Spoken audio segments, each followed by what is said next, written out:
Hello, my name is Greg Leonard. I'm president of the Ponte Vedra Beach Citizens Traffic Task Force. The presentation you're about to see is going to help illustrate the sources of traffic and drivers within the Ponte Vedra Beach Palm Valley area. This presentation came from research conducted during 2024, so all the information is. The study that we will be sharing with you was driven by the fact that there has been a lot of speculation and no facts about the sources of traffic congestion in our community. We need facts if we are to literally be able to make the proper improvements that are necessary to improve traffic flow and traffic safety in our community. So at our request, the St. Johns County Public Works Department, that is the entity within county government responsible for all of our roads and bridges, agreed to fund what's known as an origin-destination traffic study of our area. To that end, traffic engineers England, Thims, and Miller utilized software called Streetlight Data to provide an analysis of traffic patterns in Ponte Vedra and Palm Valley. The objective of the study was to break down the origin of drivers using the major roadway network in our community and determine the distribution of local, commuting, and cut-through drivers on these roadways. Key findings, and I'm going to share this with you early in the presentation, and then I'll share more detail on these findings as we get to the end of the presentation.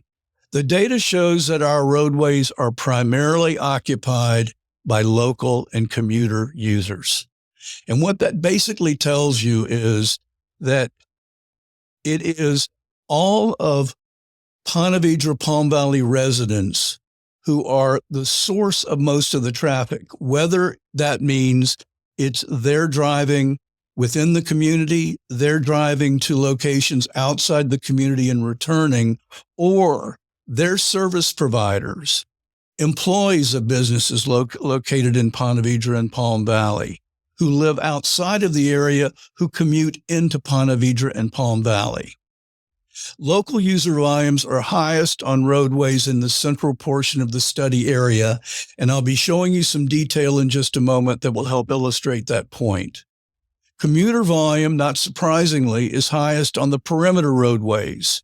You'll see that especially at the Palm Valley Bridge. Again, we'll be looking at the detail in just a moment.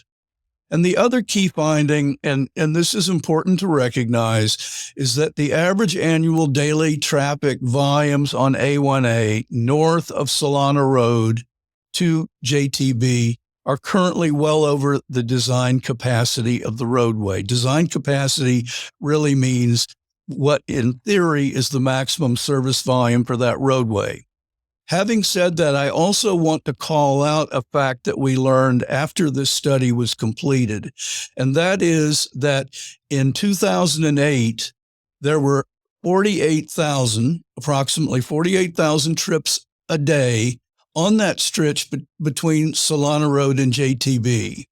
Today, they're only around 49,000. So the aggregate volume, that fact of being currently well over design capacity, is not something that just happened in recent years. The Ponte Vedra Beach Palm Valley Origin Destination Study included several recommendations. Of greatest importance, the study says that the roadway improvements that will provide the most benefit to our community will be investments in our own PVPV transportation network. These improvements would include lengthening and adding additional turn lanes at key intersections, selective roadway widening, and signal optimization.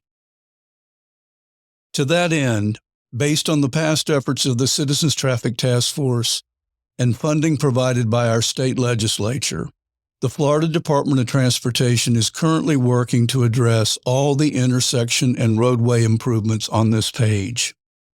The Michler Road A1A intersection improvement is already under construction and will be completed in early 2025. Improvements to the Sawgrass Village, TPC Boulevard, and Solana Road intersections are all currently in the design phase and are expected to be constructed concurrently with the resurfacing of A1A through Ponte Beach in 2028 or 2029. In addition, the existing merge lane from JTB southbound on A1A will be extended to a location south of Marlin Avenue. And finally, our organization recently made a formal request to FDOT that an improvement to the Ponte Vedra Lakes Boulevard A1A intersection be added to the work plan. In closing, the Citizens Traffic Task Force would like to thank the Florida Department of Transportation, the North Florida Transportation Planning Organization, and most especially our St. Johns County commissioners and staff for their ongoing support. We also thank you for your interest in this important information.